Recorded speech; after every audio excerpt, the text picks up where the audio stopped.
Okay, go ahead, John. Okay, good morning, Niskayuna. It is November 1st, but it feels like August 1st, which I guess it could be a good thing. And we are at our Economic Development and Historic Preservation Committee, and I guess we will start with the roll call. So online we have Doc Horton and Rita Ogburn McCall. In person we have Clark Henry, Lana Finnan, Natalie Siberio, Thomas Nicky, Erin Kathy Dorian, myself, Laura Robertson, Trish Bergami, and Chairman Delarada. All right, very good. I'm very happy to see a couple of members from the public here. And are there any public comments or concerns that we can start off with? Yes.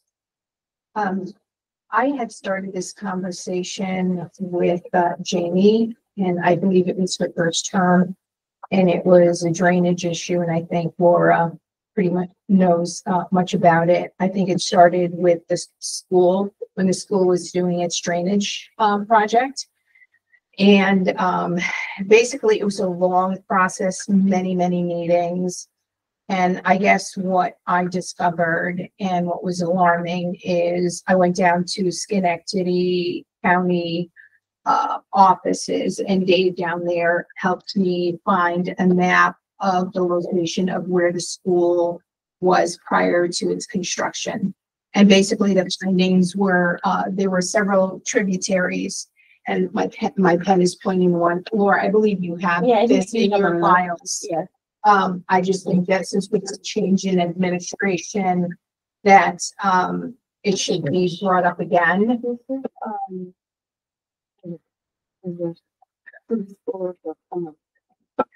Right. So basically the school was built on tributaries. Back then the Clean Water Act was not in effect. So they essentially built on tributaries. The school's property has always had an issue of drainage, and the reason why is because they built on tributaries.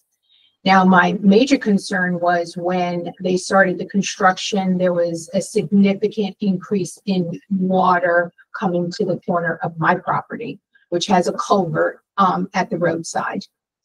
And we'd been living there at that time for about 13 years. So we understood what was normal and what was an increase in water. Where do you live, Ms. Severo? I live on Seneca Road. Seneca Road? Yes.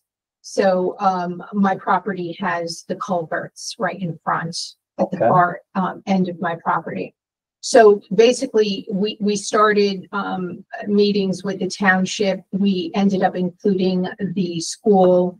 And my major concern is when we had an opportunity, and 20 people were present at the time, the town, engineering, building, construction company, and Mr. Mummathy. He was there as well. So there was some school representation as well. Basically, I asked the question of the landscape engineer who designed the system. I said, did you include the stream? And he said, what stream? And this was in front of 20 people. Okay, so no one can deny it. And so I showed a survey that was provided to me by Peter Sotile before his passing of my property, before I built my house. And it showed a stream, and it was very much spelled out STREAM. And it showed the line, so there was really no question. However, the survey was when Seneca was initially being built. And this is the line that you're pointing to with your pen? No, that is the property of the school. Okay. And that is the tributary that is underneath the school, the parking lots, the fields. None of that subsurface water was captured during their engineering. And all the engineers were telling me, well, we calculated the water coming from the sky. And from, I don't know what area it encompasses. It's quite a few acres, Laura. Drainage district. Yeah, the drainage, it encompasses quite a few acreage. So they were basically studying that. What they failed to do is they failed to study the water that was underneath the ground and also the stream. Now, I understand the stream has been partially filled in and pushed by everyone who lives on Owasco. Everyone wanted a nice yard, so they kept on filling and pushing it towards my property, which is where the culvert is.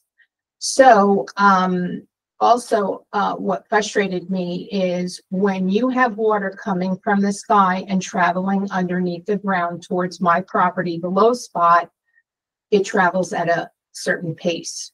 When you install essentially a septic system with pipes that capture the water, now the water is going through pipes. So when it reaches my property, the currents are pretty strong. So it's when there is a strong rainfall. But I think the design had an error in it. I reached out to Army Corps. Army Corps, it took them about 3 or 4 months to finally get back to me. And basically they had a conversation with the construction company and they said, oh, we captured all the water, even the subsurface water. So they lied. So I was really happy that Jamie got a drainage study approved. The school was pushing for her and the town to accept their drainage study, which I kept on telling everyone it has flaws.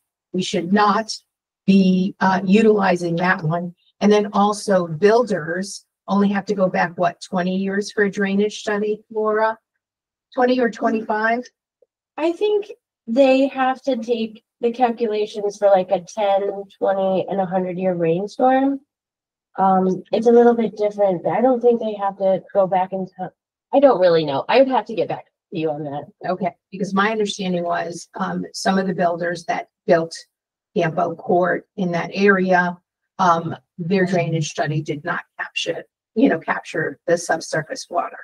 So I know that when I was speaking with the planning board, which should have an engineer, that's just going out there as my suggestion, an engineer should be sitting on the board. They followed their requirements. However, they kept on saying, we have nothing to do with the school. We have nothing to do with the school. However, the town is responsible for stormwater. That's where your responsibility comes into play. And this is a stormwater issue. So I felt like the town tried, but didn't try hard enough with the school. The school essentially ruled. They did what they wanted to do.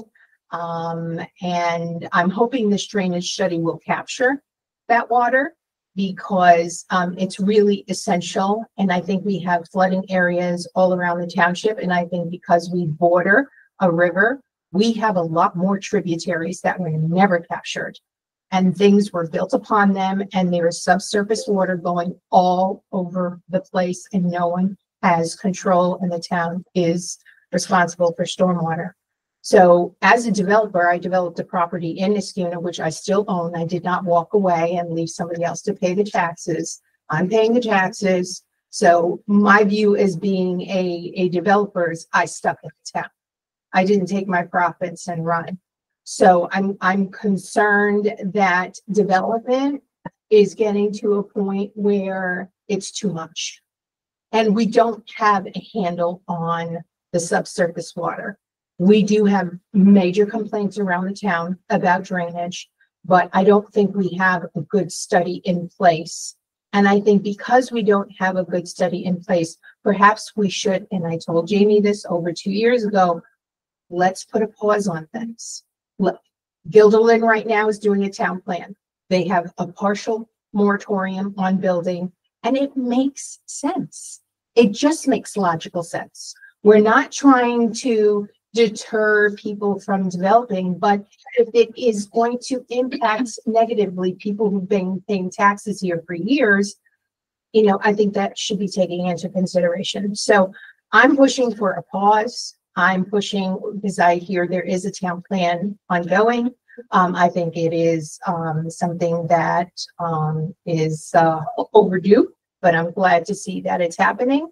I did tell Mr. Drescher at a meeting, you need to incorporate that drainage study in the town plan, and perhaps we should have a partial pause until the town has a better handle on what they're doing. I know we're constructing the schools, at least Iroquois is at capacity most of the time, and Rosendale is at capacity. Has anybody done a study on population, and are we overbuilding where the population isn't even fitting into the schools? So I think it's just it takes a lot of strategic planning studies and it's not being done. I was happy to hear that a town plan is being done, but I think we need to put a pause. We need to put our foot on the brake until we have a better idea of drainage and what the needs are in this town. That's all. Yeah, we were just talking about the drainage study the other day, and it's not just that area. I think there's a lot of areas of town that need some attention. Mhm. And An updated study's gonna help a lot. yes, yeah. I think the problem we're running into with the study is that there are so many issues that we're trying to figure out how we can maximize our dollars for the study to get as much information as we can without spending way too much money. So that's sort of the conversation that we've been having now, but we have allotted monies for that, and that's what we intend to use them for. Yeah, I think I feel the same way. I think it's really important. And I also think that we have some capacity and brain power inside this building. And if they aren't overburdened with new construction projects, that would alleviate their time to maybe get a little bit more involved in the drainage study. I'm sure we have the brain power within. We have to just select the right people and free their time up. So maybe that could decrease the cost. Is it the software? Because they're building the algorithms within the mapping. Is that what that's Modeling? Yeah, that's most of the cost, though, right? Is those models that they're. So I think that we have a pretty good handle on how to move forward. We just have to make some concrete decisions, I'd say, about which areas are going to be targeted first. We can do everything all at once. So this was good, but I want to make sure I'm understanding this clearly. We are talking about the new construction for Iroquois. Is that the area we're talking about? Well, I think that's one of the problem areas within the township. Thankfully, we are in the construction industry. We had a machine. So, after speaking to Matt and understanding that I was getting the volume of water at one time is what the issue was. And it was dangerous because it was a strong current. It could knock anyone 100 pounds or under. And we have children that cut through our yard to go to the school, which is fine. But so what we did is Matt said, you have to try to reestablish the stream. So what we did is we had to take out a lot of silt because silt was brought in. And so we dug a trench. We put huge rocks for erosion control around it. So we essentially built almost a canal in our yard. And we cut down the Phragmites because the Phragmites are choking off the water and not letting the water go through. So we had to we chopped down what we could, a path to the culvert. And when we had the hurricane or a really bad storm, we could handle it. We modified it a little bit more and we can handle the current now, but that was out of our pocket. And if we hired somebody out to do what we did ourselves, it would have been about $70,000. Right. So we did it ourselves at our age. And it's working? It is working. It is working. But, we asked for advice from engineering. We have a background in commercial construction. We were GCs. We worked primarily with state and federal government. So they trained us on how to go about construction. So we knew about erosion control. The only issue is we had to reestablish where the stream was not originally because it was in other people's yards and they just built in their yards and just pushed it. So we did the best we could, but obviously we have an easement on our property of a sewer line, and we had a manhole that was being covered and submerged underwater, and it was bubbling. And I took a video of it, showed it to Matt. So what we did is when we diverted and made the culvert to go to, or the trench to go to the culvert, we redirected it away from the manhole. And so we also cleared around the manhole, but it is higher because we brought in silt. When the water is going, there's silt that comes in. So we did the best we could. And my husband did talk to Matt and said, we diverted the water, so at least it's not going over the manhole. Manhole that's on the property. Okay, this is I would love to keep you up to date too, as we kind of move through this process. I think we were sort of just waiting to make decisions about it. We have to have a full meeting. It was sort of a small part of a larger meeting the other day. So we should probably connect so that we could even put something out to the public to sort of say, here's what we're doing. Yeah, I think that's. I think I have an email with Clark, Okay. and he said that he would keep me posted. Oh, good. All right. So this is good. Thank you because I didn't know about any of this. So that's really helpful. Thank you, Mr. Tiberio. Is there anything from Mr. Nietzsche? Not a lot. Good morning. Good morning. So we continue to grow this yet to be officially named Niskayuna Business Association. We've got 31 businesses committed so far, which doesn't sound like a big number, but we're batting 1,000 in terms of asks. Probably like all of you understand, time is a very limited resource, unfortunately, especially when it comes to growth. The one thing that in the discussions that we've had that we would request and don't really know how to go about doing, and this is probably going to sound like an ugly word given the amount of meetings that you all have, but we're looking for a point of contact inside of town hall to have even a once a month meeting for a couple of things. One is the businesses don't know about events that the town is putting on. So whether it's something that's going on other than the farmers market, but something that's going on out front of town hall, where they can be a vendor, or even like we have at NISC today, where they can take out an information booth, that sort of thing. They're only finding out either because they're seeing it from going to the website, and by that point, it's already been advertised with what vendors are coming and all that sort of stuff. But also be able to make suggestions for other events to bring the community together, which is one. And the second one, which I actually think is a great idea, and I don't know who or where to start with, but the businesses would like to send a welcome package out to all new homeowners. So when someone purchases a home and there's public record that a home was sold, to welcome them to the community, to let them know either this is what the co-op has to offer, or hey, you're 8 months pregnant, these are the preschools, or things of that sort that are in the area, things that people are asking just friends and neighbors because they don't know when they come to town. We actually do that, but I don't know if are we allowed to put business information in there? Well, we're not looking for you to include it. We're just looking at how we can get access, which I imagine is public record, to home sales. Oh, I see what you're saying. So that we can then independently send a welcome to the community from the Niskayuna business. Yeah, or do we have a website? Do you yet or do you plan to? Oh yeah, no, we're like 90% there. Then you could do But that's what he does. Instead of saying, here are businesses, here's the association. business association.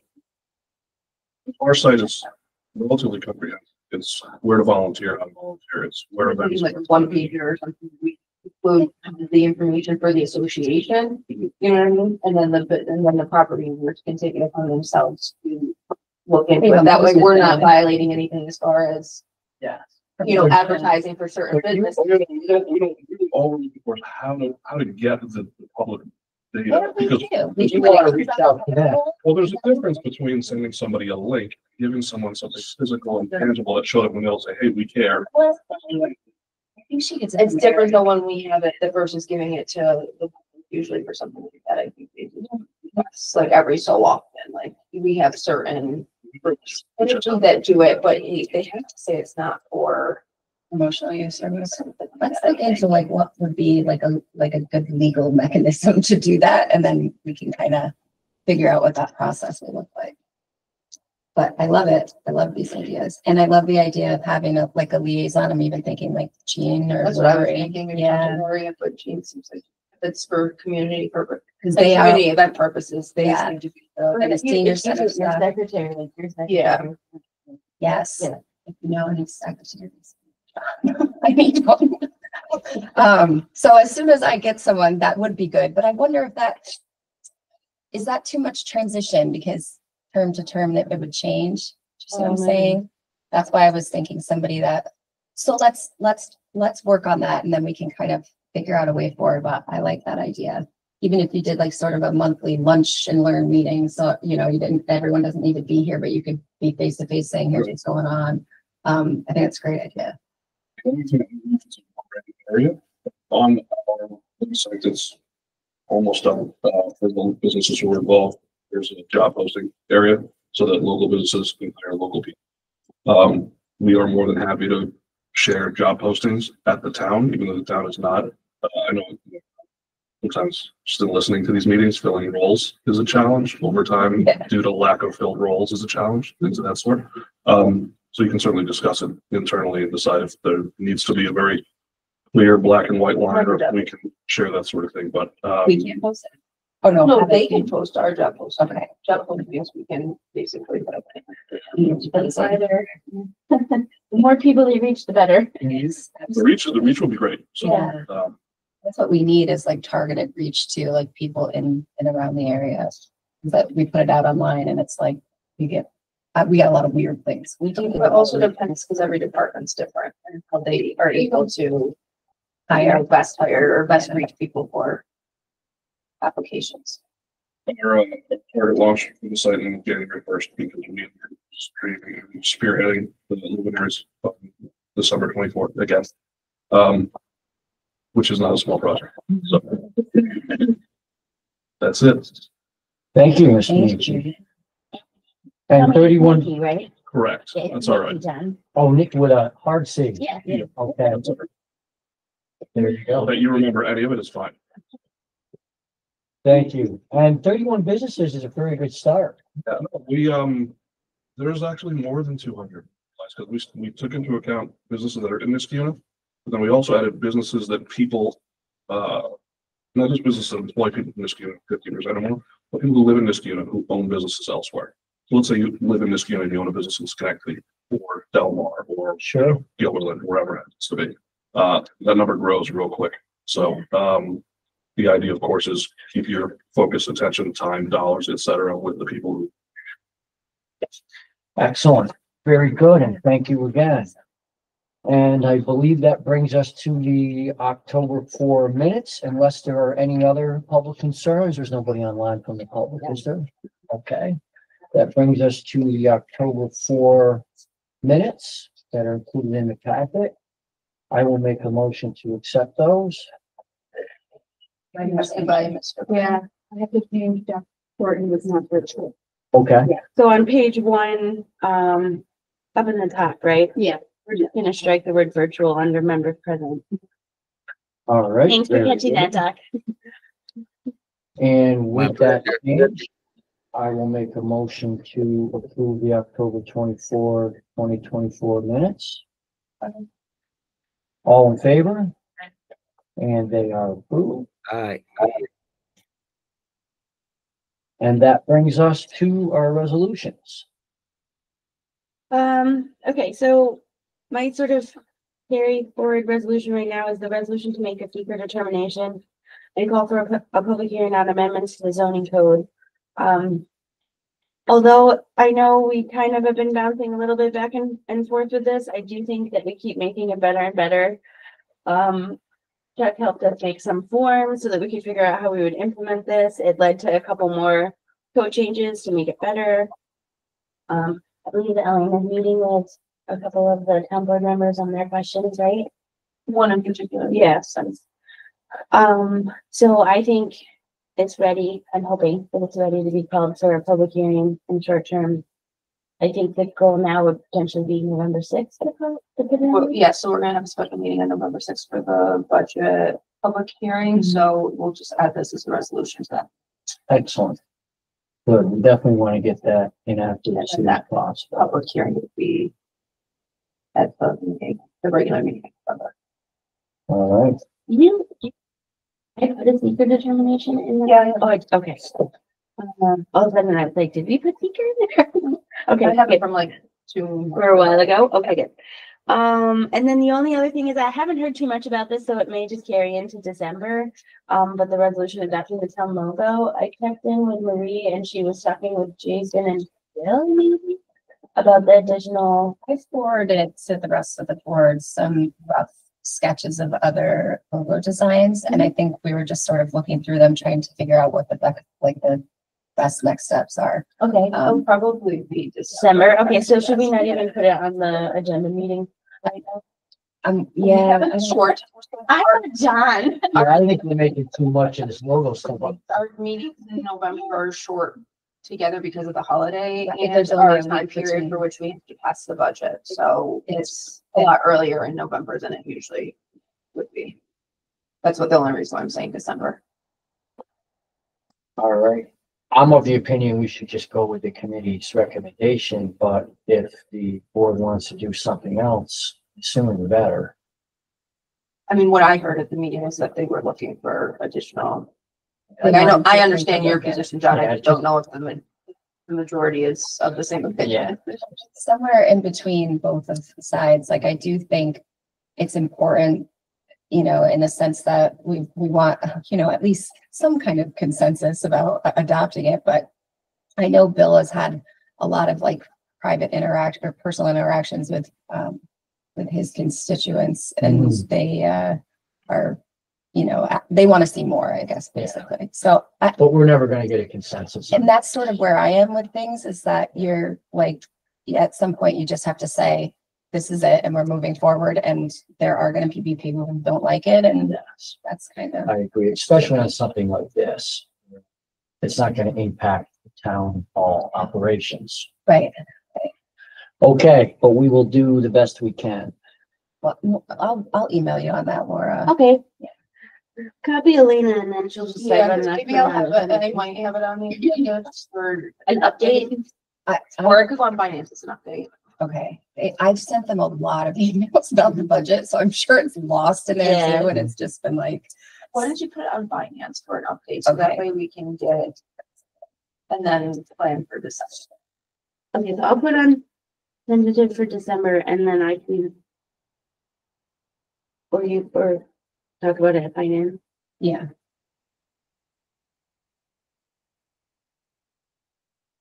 Okay. Yeah, I think I said this at the last meeting, but I was walking down the Mohawk Hudson Bike Hike Trail a couple weeks ago, and I saw like 3 herons. I mean, Yeah. there's such a cool bird. I love them. Okay. So planning board, Dave couldn't come, but he sent me his update, which I have to pull up here.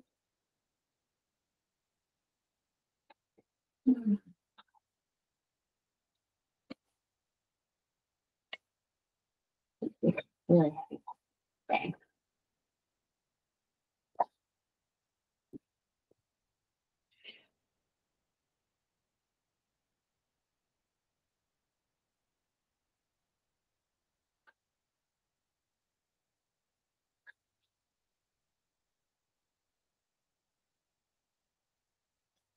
I'll come back to it. Zoning board has 1 possible case for ZBA. I have posted the meeting. We will know in a week or 2. No, we gotta know by today. Oh, we gotta know by today. Yes. Okay, because the case is related to a litigation thing, so, so I'll let you guys know if we have a ZBA meeting in November. We know? There's only one thing that would If be it on it. doesn't settle, then we don't have it. I settle. We have no other cases for ZBA. So that's just a question mark. The grants update, the Climate Smart Communities grant, is doing well. We're really trying to finalize the community greenhouse gas, stuff, which I'm gonna have a meeting with the consultant on hopefully next week. The NYSERDA grant, Trisha's just been working so hard to save us money on this. I keep telling her that the saving of the money was worth all of the extra effort.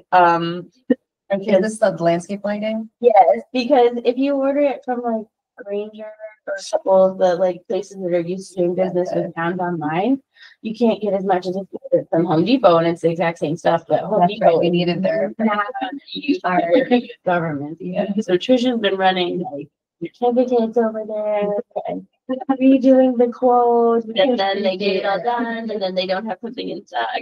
But we definitely maximized our dollars, and I think that we were able to get.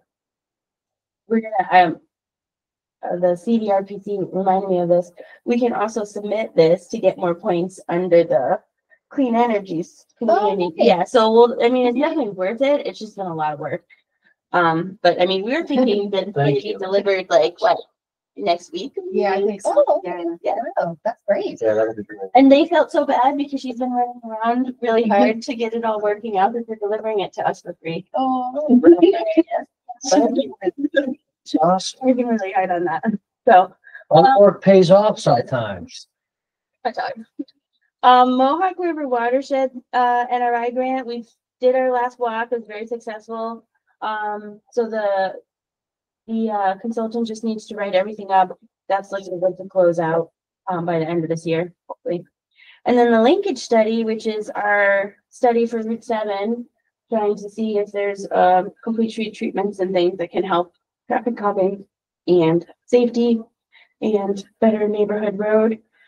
When is that supposed to be? So they put out, essentially they put out an RFP. They got 5 responses and right now we're reviewing it. The responses are due on November 8th. So the Complete Streets Committee did not have to review it, but I'd say over half of them are reviewing it, so that's nice. I've got it. Our traffic specialist in the police department is also looking at it. Okay, so we should have a person chosen that we can start working with, I would say by December. What's their time frame once it's So I think they try to do linkage studies within about 2 years. Okay. It's a big undertaking though. I mean, because they have very like robust requirements for federal dollars to do public outreach. So they'll do all kinds of little mini events and sidewalk tables and all kinds of stuff to try and get people engaged in a plan for Route 7. That's one of the things that's it's required, but they're also very good about it. So we're looking at a couple years before we want to reapply for the tab. Yeah. You saw that. I will look. I don't think that you have, I mean, it's once you get the study done, I think that your opportunities for funding are vastly increased. Yeah. But it might be worth it to keep the. I don't mind keeping. Okay. That. I was going to say that, but I didn't know how much work it would be reapplying every year. We need to tighten the budget on it. I asked for a debriefing on that grant, like DEC will go through what you submitted for grant and where you got points and where you didn't. Mm-hmm. They don't seem to do that as well. I've asked and they just keep passing, so you know. So DEC already has it built into their system. They do not. It's something unusual for them, I could tell. But no, I can look into the TEP grant for you guys again if you want to look at it. Was that what I sent you, that email? I have to really look at it. remember. I mean, it had the initials and we're doing some kind of a solicitation, so I'll look at it.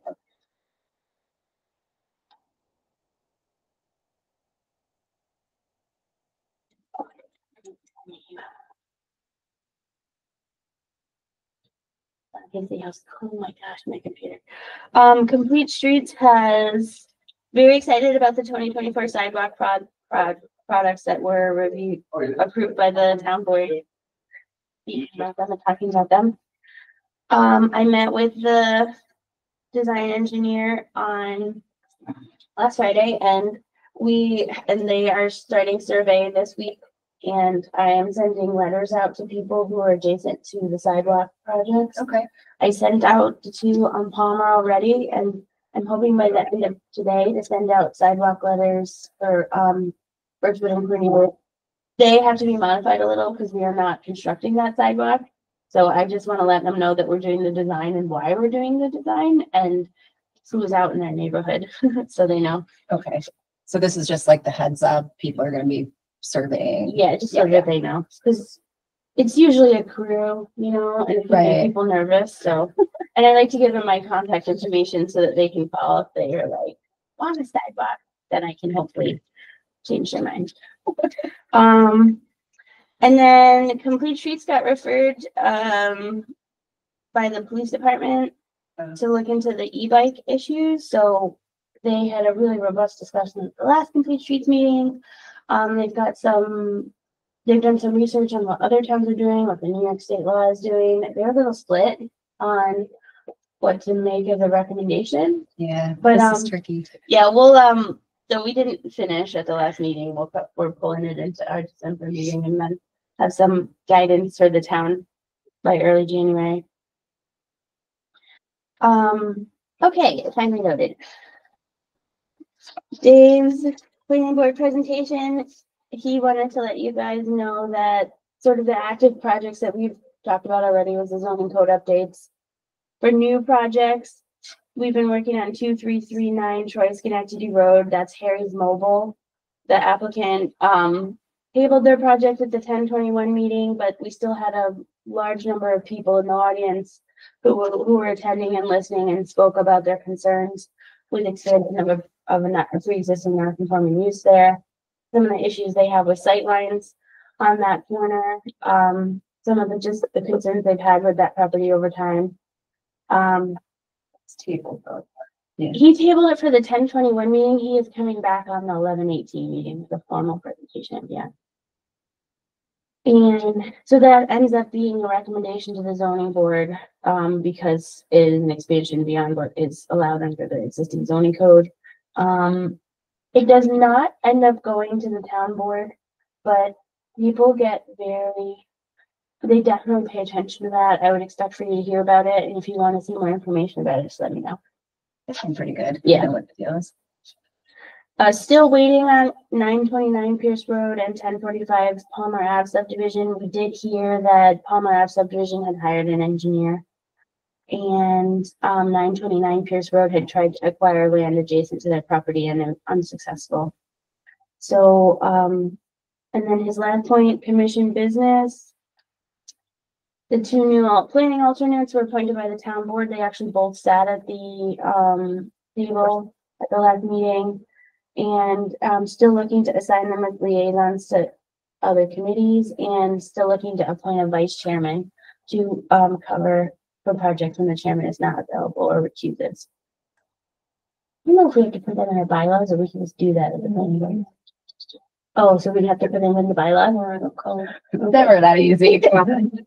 A lot of their stuff is in our code already, so you can put it, because the town board appoints the chairperson. So Yeah. unless there's something else that gives the planning board power, the planning board can't give themselves the power to do it. There's a very We could just do it by resolution January 1st with. you just add a vice chair there. But you do that in like at the. You can do it anytime. Yeah, I'm just saying if. You could have to do it at the redesignate the organizational chair. meeting every year. Yeah, and you're only like a month and a half away. Yeah, but the process, and like if they need somebody, is to make a motion at the beginning of the meeting. Like if they need a vice chair, they should just be making a motion at the beginning of the meeting. So who's going to be the vice chair for that meeting? And then,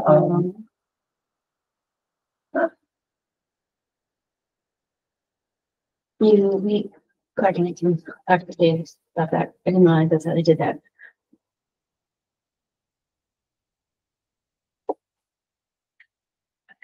Okay, so Conservation Advisory Council is still working on it's the overlap of the Climate Smart Grant and the Mohawk, and yeah, they're pretty much the same as the grants update. The Architectural Review Board, actually Trish ended up meeting Jim McKinney out at Lions Park, because we needed a staff person out there to support him. She was out there with him for about 2 hours, looking at the windows, trying to figure out what more needs to be done to the building so that we have a complete package, kind of understanding picture of what we need to ask for. Which we're hoping to get some quotes, and then we're hoping to just have a list of everything else that we think we really need to do. You know, I was going to ask you. Mhm. We have some money left in that parkland reserve. Would that be something that we could use for Lions Park? Well, probably. Are you talking about the parkland money that we take from subdivisions? Mhm. Yeah, you can use that as long as it's park related. So I don't know why that just popped into my head because I had something on my desk about it, but I wonder if that would be helpful in order to get some of the work done. I think that in the end, it's going to be a pretty substantial request that we're going to ask for. Because the deck needs to be upgraded and we have a really good ADA plan, but I mean, we're talking new windows. We're talking, maybe some patches of the roof. Yeah. Yeah, I thought the full roof had to be done. Is it a slate roof? It is. Yeah, so that makes it even more expensive. Yeah, because we know that does make it more expensive. But I almost wonder if that, doing the whole package might put us in a better position to get a better grant, really. Oh, I think so. Yeah, no, that's why we're doing it. We want to have all the information put together, and then you and I talked about this. we also kind of want to have a long-term plan Yes. for how we want to use the, how we want to use the station. And then when you put together your, we've done this work, here's the specifications for upgrading it, here's what we want to do in the future once the building is been stabilized. That's a pretty competitive grant package. Yeah, that's great. I think this was the best way to go for this. Yeah, Rita was the one that was guiding us really on what we kind of need to put together there.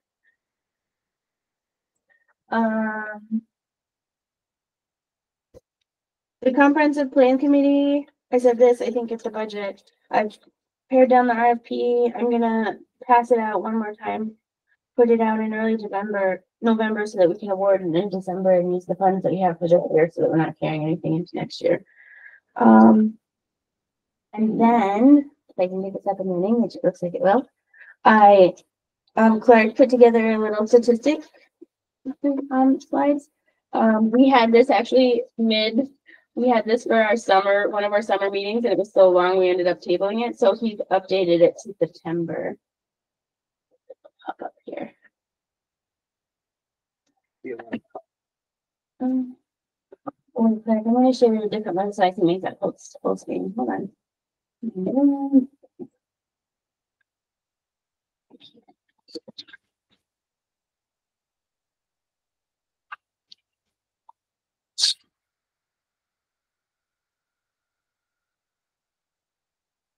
Just a little background. I know John has seen these before. Every once in a while, we've been trying to do this once a quarter. We just look at what's happening in the building and planning department. Look at, I've worked a lot in the manufacturing world where they measure everything and measurements drive behaviors. So you just keep track of your trackers and you look for ways to continuously improve. So we've incorporated a little bit of that into the building and planning world.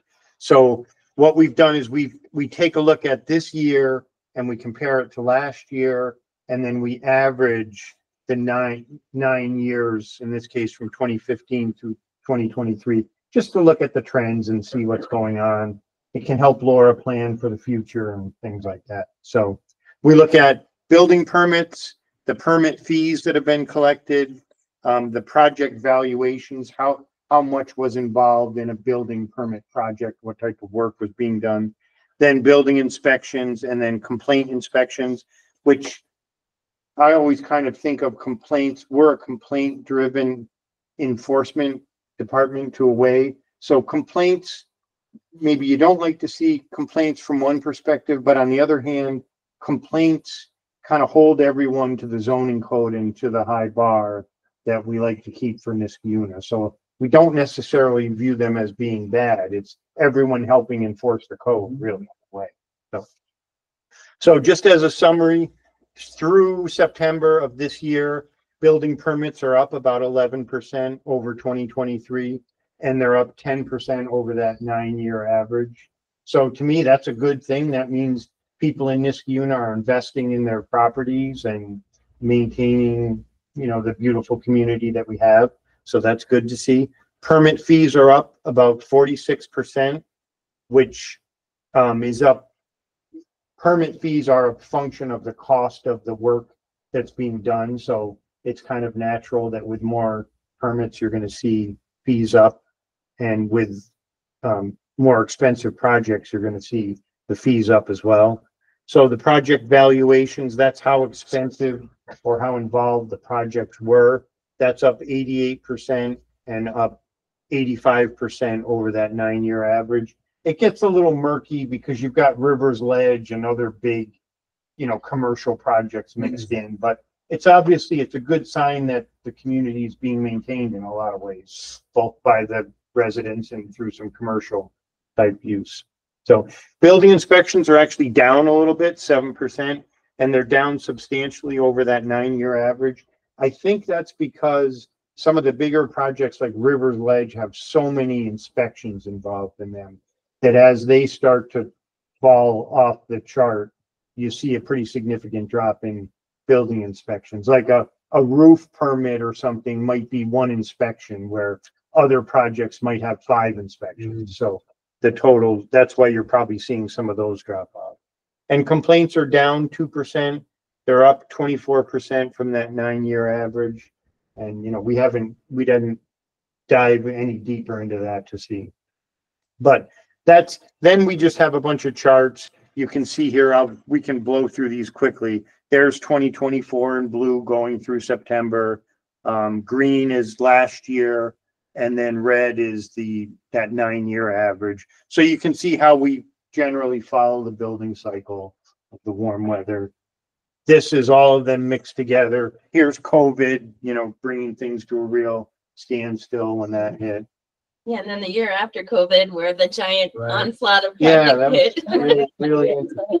Yeah. So Everybody was making their home offices and their pools at their house. Yeah.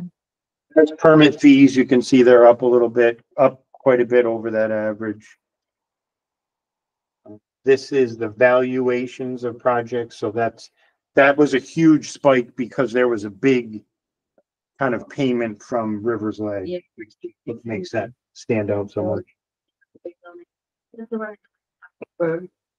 Yep.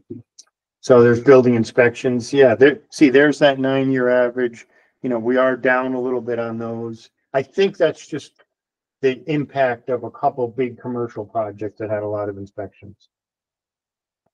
Complaints, you know, you can see how they follow the trend. They are up a little bit. And then we kind of looked at the little couple things on the planning department. So we can go through a couple things here. It's really odd that the planning board does about 34 resolutions a year. It's kind of weird how consistent that is. We haven't looked at that many years, but it ranged from a low of 31 to a high of 37. And that could be as simple as a tenant change, or it could be a much more involved project, you know, but this year we have 36 through September. So we'll probably, you know, be at an all-time high there. Then these were things we just kind of looked at. You know, the CAC and others are very interested in the green space development and making sure that we're doing that smartly.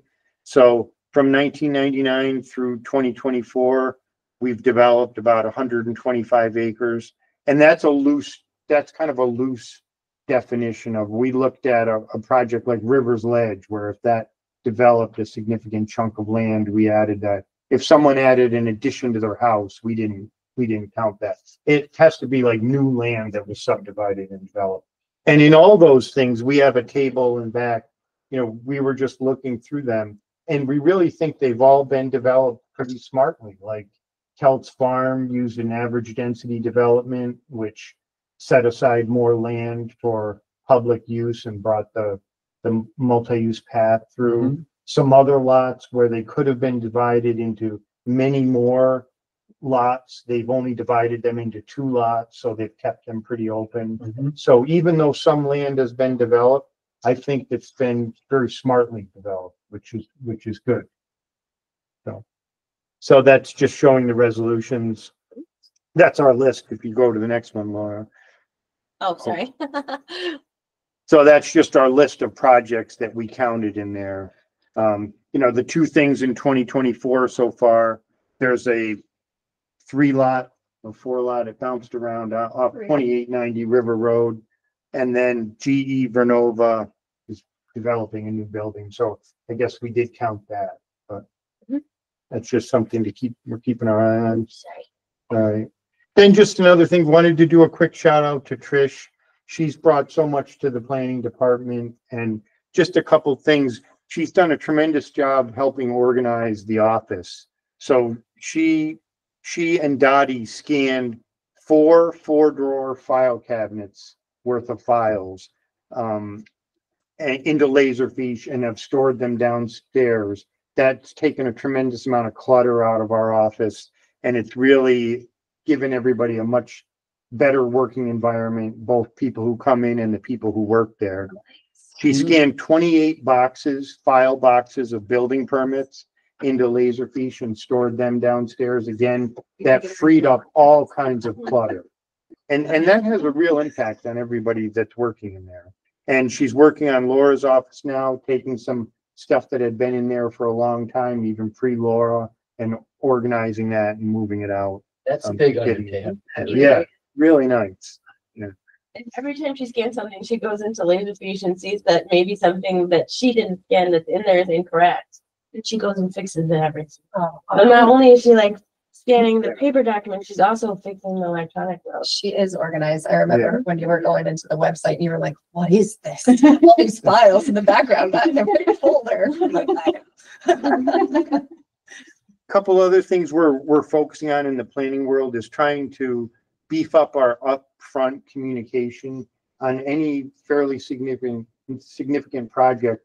We're sitting down with the applicant and trying to map out the path from beginning to end so that they know whether it's a 3-step process or a 15-step process right up front, and trying to just increase the communication a little bit more and just showing them where they are in the path to completion.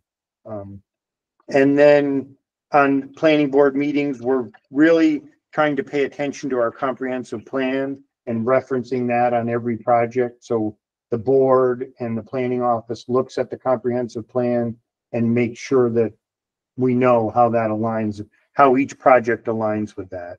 So, so I think that's basically it. The next thing we're doing, you know, we process a lot of building permits through the department. I think about 760 a year roughly.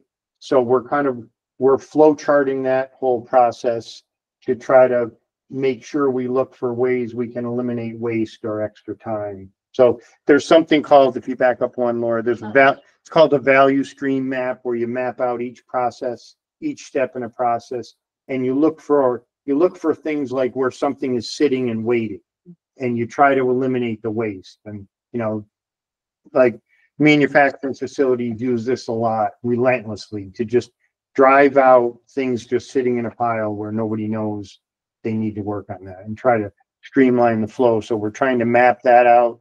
There's another thing called the spaghetti chart, where you would literally map someone's steps of everywhere they go to, let's say, process a building permit.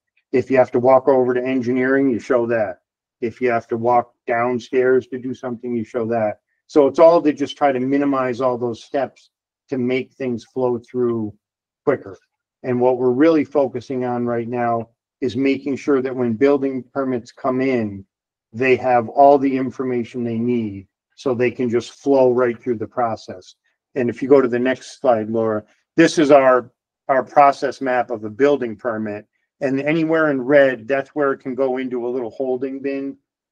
So it needs more information. So we're trying to focus on getting that information first, then the permit can flow right through and it doesn't get stuck somewhere waiting for some additional information. So it takes a little bit more screening up front when the permit gets submitted to the department, but it pays off in the back end, because you don't get half of it done and then find out, oh, they don't have valid insurance. I have to go put it over in this pile and then remember it's there and wait for them to get their insurance in, because in an applicant's mind, they can think, well, I submitted my permit on Monday, but it wasn't really complete until you get the insurance. So again, it's communication and just being on the same page. So that's our next big project, is trying to hammer that out a little bit more. that's great.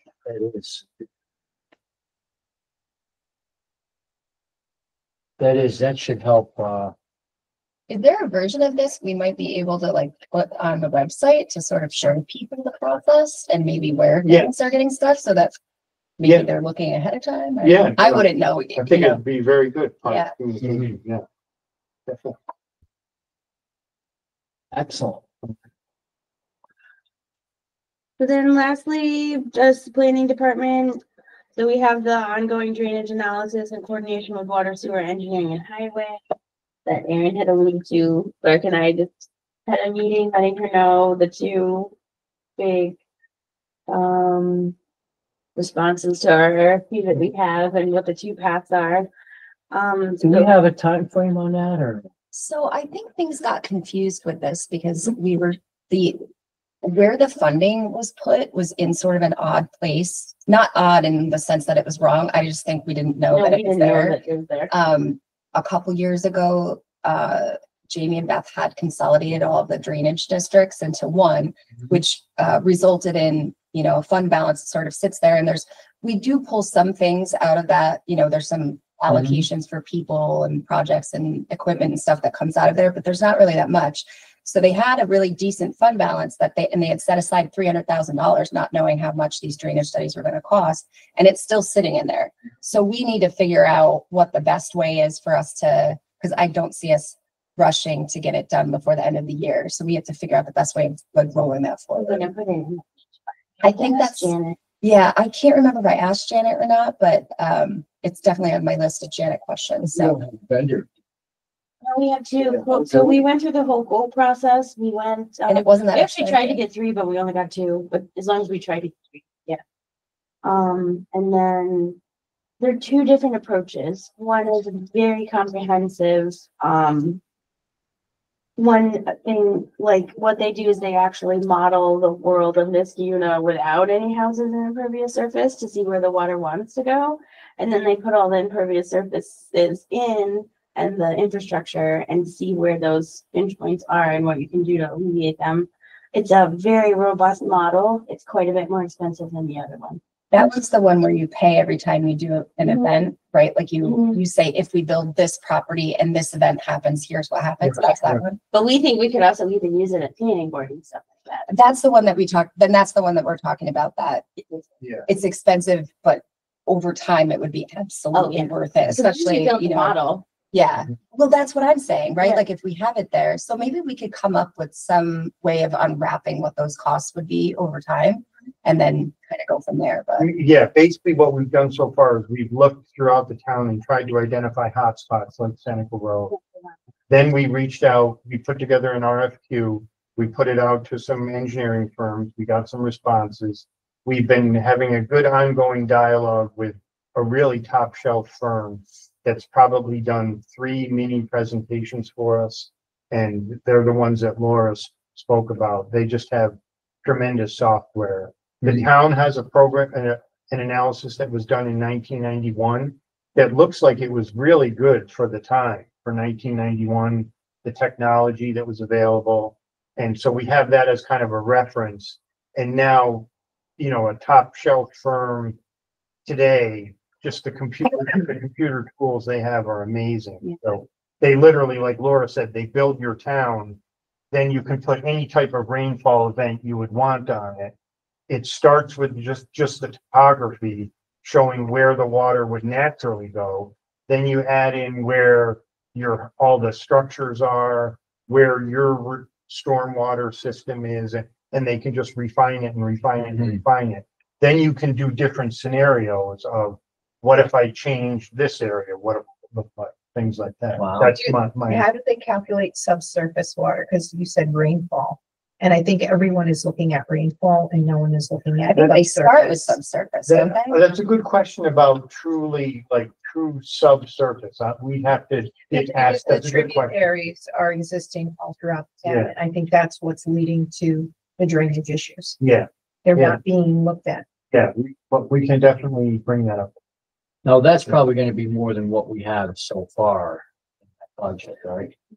No, I Oh, think that we okay. really didn't have any concept of how much it was going to cost. And we put too much in the budget for what we're talking about here, which is why I'm saying, let's figure out what this initial project would cost and then how are we going to use it? Yeah. And so then maybe we could keep that money kind of like at a very steady pace of, going through the years. Excellent. I think it's at a point where we've been calling it like fact find. We've Yeah. been trying to understand, research, find good firms to work with. Now we need to kind of congeal what would the actual project look like, because you could focus on the hot spots, you could do the whole town, you have to kind of scope it to what we really want to do. Yeah. And- If this is done properly, that takes in effect not only the rainfall with the subsurface, that's going to help a great deal for a long period of time. So it's definitely going to be worth It helps to understand it. Another thing that we've talked to them about doing is that you could do the study in such a way that it would make us eligible for certain grants. Yeah. But it doesn't, it doesn't. It doesn't Yeah. about the implementation. There's a theoretical thing that, is real. They could do the models like for region, say, because they actually get structural flooding there. And then they can say, you know, here's why that water's going here. Here's places upstream that you can grab it. Here's how much it'll cost. And it could be $1 million to fix structural flooding on one Right. house. But without knowing, you don't know. Like you have to do that. And then you have to say, okay, well then what grants can we get? What's the cost benefit? That kind of thing to get all those things. That's an important differentiation too. Like we are using the study to understand where the water is, where it's going to And what go. you can do to help. But those fixes tend to be really expensive. Well, we don't know until we know. The other good thing is, one other thing I was gonna plug is that Laura had a couple of planning board and zoning board members, and I went to a seminar at Hudson Valley a couple of weeks ago. And stormwater is a really common topic, especially in kind of mature communities like Niskuna, where you were built at a different time, and now you're really struggling to deal with the rainfall events you're getting. So that's a really common topic. And one other good thing about the firm that we would like to work with is this is kind of what they do, you know, that they're very good at working with the community, like reaching out and explaining the process. So you wouldn't just have Laura or Matt or someone explaining it. You'd have people who do this every day helping explain it, because, you know, that There's a lot to it. Yeah. Well, and the other thing I like, I mean, because I saw them at a training course in Glens Falls actually, and they do a downstream analysis of everything that they do, even through the city of Schenectady. So like there was a place where the town of Niskuna like streamlined some drainage, but you could show in their model that you end up flooding out your adjacent community. They do upstream and downstream, so you actually literally have a long section of water to make sure that you're not doing negative impacts, which is another reason why we think we could use it for planning board. Planning board, like, you know, to Natalie's point, they can say, okay, well, here's the existing conditions, here's the impervious I'm adding, not making anything worse. But like if you have a model that can really take it, you know, upstream and then take it downstream, sometimes you can identify things in that project that you can fix. Like they may be meeting the requirements of New York State DEC. Okay, but maybe we know that we already have this drainage study that says if they add additional capacity to their water, it's gonna stop the flooding, you know, a mile downstream, then have them add the capacity, you know. But you can't unless you have that data. You can't just say, well, you're upstream of a bunch of things. Can you just make your stormwater retention pond bigger? Like you can't. But if you have this study that says here's the downwater, plug in this project, figure out what it can do, then you have hard data and you can say, if you want to develop here, you've got to do some mitigation on the drainage problems that we have throughout our town. You can fix a problem without creating another problem. Theoretically, that's the idea. Like they show how it's worked in some other towns, but they mostly work Hudson Valley. So I'm wondering if it makes sense for us, and I know you've talked about this, Clark, to kind of toward the earlier part of this project, get the school district involved, because they're pretty much locked into the land that they have, because that's how they get all of their state funding for capital projects. Like they get a lot of money back for using the existing, so they have to use that land. But maybe if we're involving them earlier so that, you know, the folks they're hiring are aware of these projects that are going on, and maybe any future development that they're thinking about could incorporate some of that. It would be really helpful, as Natalie. They were pretty open when we met to talk about Iroquois, but they didn't directly answer some of Natalie's question. But that was probably more open book than in other things, from what Matt has told me. I mean, I'm sure they would have loved to have had all of this information, but you sort of what they have. So maybe we'll just start to loop them in early next year and see if we can get an ongoing communication. Because it's an interesting, the tentacles go out everywhere, so it's all interconnected. Even a part of our town, about 20% of it flows to Schenectady. So we have to be careful that what we do doesn't overrun Schenectady. So like Laura's talking about, that's the upstream and downstream.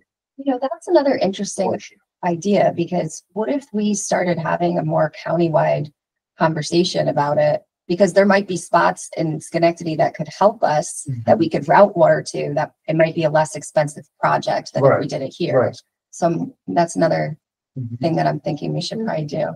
Like a Yeah. shared services like we have with GIS. Yeah. Yeah. Yeah, actually, that makes a lot of sense. It would be amazing if that were incorporated into GIS, right? Mhm. Wow. It is GIS now. Yeah. Yeah, we're getting past 9:30 and we have a Yep. meeting at 10. So, the Council Road sidewalk, I still have to get the information. The Rainy Road easement, I did send the letter. I am offering my very rare and wonderful resource. You can. Even though I don't know what's confidential, it's not, so I can't just have anybody. And hold it, I can't finish the Winnie Road easement without probably a Paul Briggs file. And there's very difficult to find. Okay. So I was offering my rare and wonderful human to help work. Am I?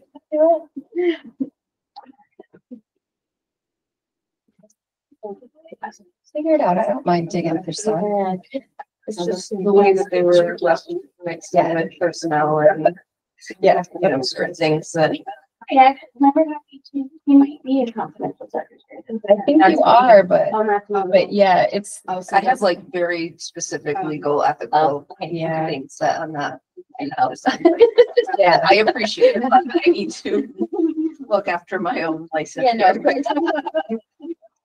if I can help, I'll try to get that up, because I know oh Lord, what's her first name? So the problem is Paul Briggs, he didn't label or file anything according to, he just put, he didn't put like addresses, like it, Yeah, one There's file literally labeled. just papers that are rubber banded together, no.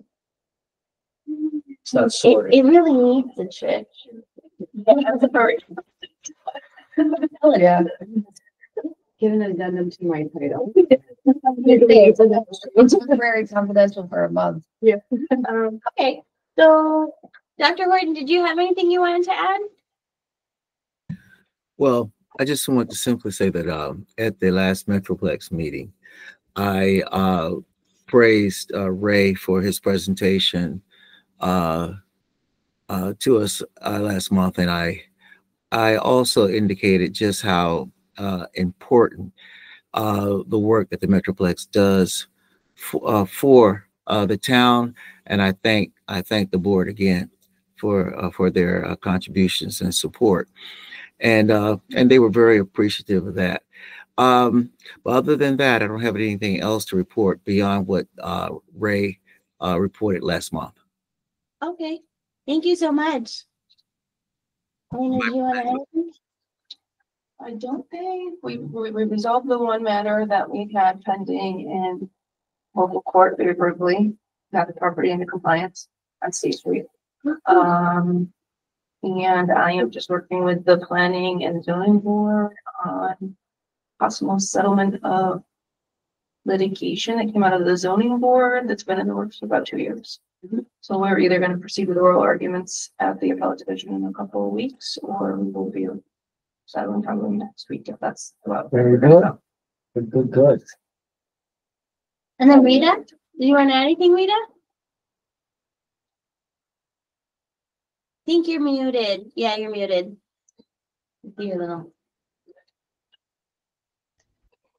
No, not much. I just wanted to say I haven't contacted the school system about any programs, because right now right now I'm on the we have a subcommittee for education now, and what we're doing is creating packets. All right, but what the thing is, the school systems are so diverse that what I suggested for Niskayuna was just take a general theme. So I'm going to send them the packets, but I'm going to send them more information, because I know from substitute teaching, I mean, they have very good programs. They use a lot of ingenuity, so they really don't need all these like structured programs.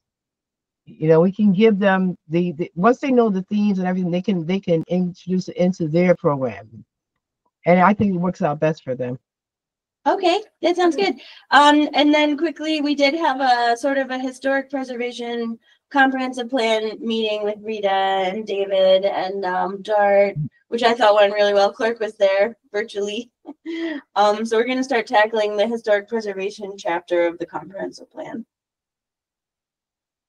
Very good. Very good. Yeah. That's all we have. Okay, is there anything else for the good of the order? If not, I will make a motion to adjourn. All in favor? Aye. And we are adjourned. Enjoy a wonderful day. Thank you, everyone. Yes. Bye. What is this? I mean, So- maybe. Maybe.